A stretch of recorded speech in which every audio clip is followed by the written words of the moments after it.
If you have a flexible spending account and you're not using it, I don't understand why you like throwing money away.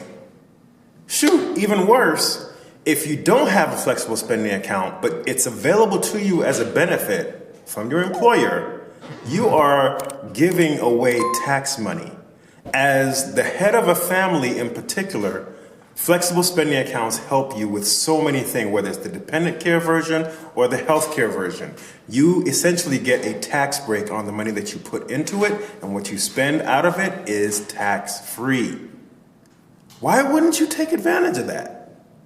At the Financial Literacy for the Incomplete Parent Workshop, we make sure that you're at least factoring that into your finances and your budget so that you're not giving extra money to Uncle Sam.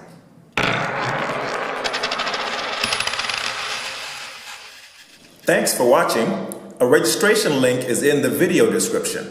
Don't forget to like, subscribe, follow us on social media, and share with a friend.